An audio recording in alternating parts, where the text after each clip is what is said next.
Hello everyone, it's Larry. This is a video of how I made new stickers for some of my small-scale LEGO trains.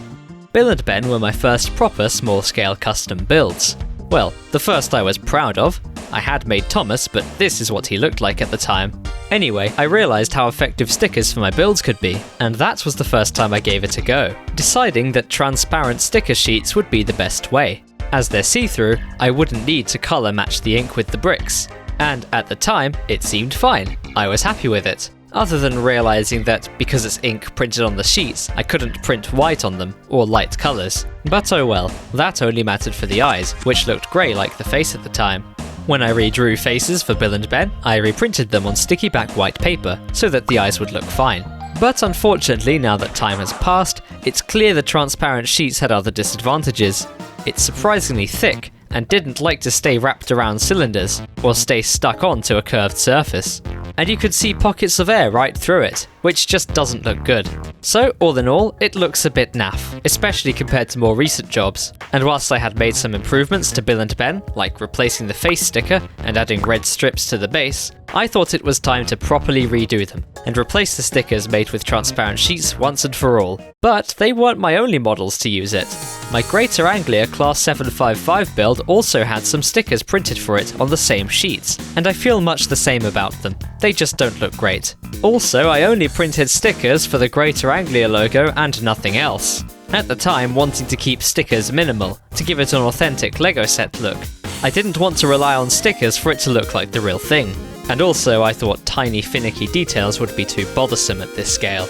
But now that we've seen it like this for a year, and I've become more experienced with designing and cutting stickers, I wanted to just go all in and see what it would look like with as many stickers as I could manage, trying to get all the small details right where I could. Firstly, I made a version of the Greater Anglia logo with the company's hair mascot next to it, for one side of the train, as some of the real trains have them. For the accessible and bicycle space indicators, I managed to find the appropriate symbols online quite easily. I copied a driver door image directly from this, but hated how pixelated it looked compared to everything else, so I decided to just redraw it. Each carriage has a number identifying it, so I designed them to scale, even though these would be absolutely minuscule, along with the carriage identifying strips. I made a large area of grey so that I could cut custom parts to make the front look more accurate. This would be especially great as the front was probably my least favourite part. It felt like, at best, a mere suggestion of what it was trying to represent. And I could finally introduce the triangular front of the train, which was previously flat. This train, along with many other British trains that use overhead wires, have an orange warning line across the top. At this scale, it would have to be very thin, but I thought I would give it a go. Finally, I designed the top lights, the manufacturer logo, and the dot matrix destination indicator displaying Norwich, where I filmed this footage. And that was it for the Class 755. For Bill and Ben, it was considerably easier, as I could just reprint the stickers I had already made. However, I did have to match the LEGO yellow colour, and I finally corrected the Sodor China Clay and Brendan Bay text. I had to make them a darker colour before because of the transparent stickers, since most printers don't have white ink, but now I could make it more correct. I also changed the font from very default to more accurate. And then I was done.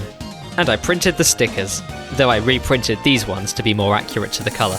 I live-streamed the process of redoing Bill and Ben. Today we are restickering Bill and Ben, and I reapplied the pinstriping using thinly cut strips of adhesive red vinyl.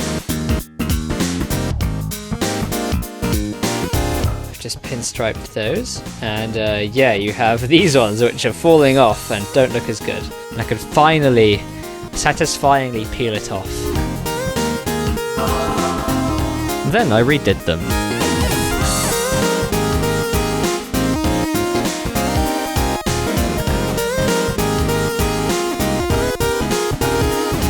After reapplying the stickers to Ben's side, I compared it to the old one, and I vastly preferred the new job. I then cut the front, and did all that again for Bill as well. And then they were done. At the time, I wasn't sure on the change, but it's definitely grown on me.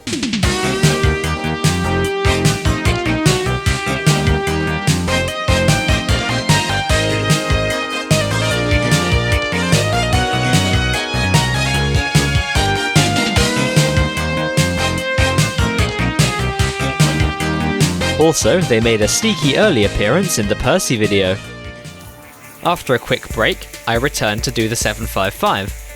Upon applying some of the stickers, I realised... Okay, wow, that is so much darker. You kind of don't realise it until it goes on. Oops. I tried to fix this by lightly applying a pencil to darken the grey, but even with that... Oh my gosh, that is so much lighter. I really thought it was the right colour, the right shade of grey. Nah, I might need to completely reprint these at this point. So I bit the bullet and ended the stream, deciding it would be worth reprinting it to get the shade of grey right. And so, it was time to cut and apply the stickers for real. The whole livery was brick built and looked blocky, so I would use sticky back paper to make it more accurate to the real one.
It was so satisfying seeing the front turn into so much more of a 755.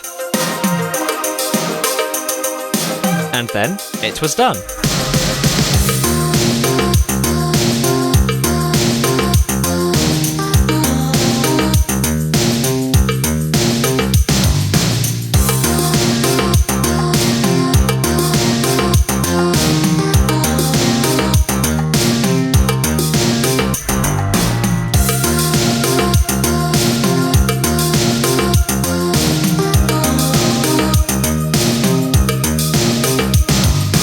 Honestly, it felt nice to finally do justice to my favourite train design and finally bring it up to standard and make it my favourite model once more. Here it is on the tracks.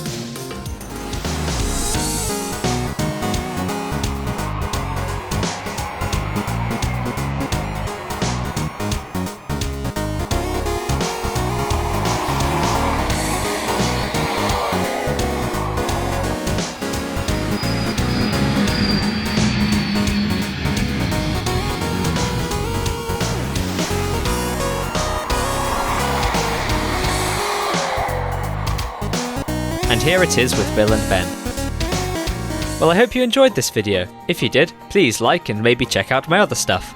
The instructions and stickers for both of these are on Rebrickable and on my Patreon, where you can download all instructions I've ever made, vote for what's next, and see exclusive updates. As voted, a tube station is coming soon. Thanks to all my patrons for keeping the channel chugging along, and thanks for watching. Ta-ta for now.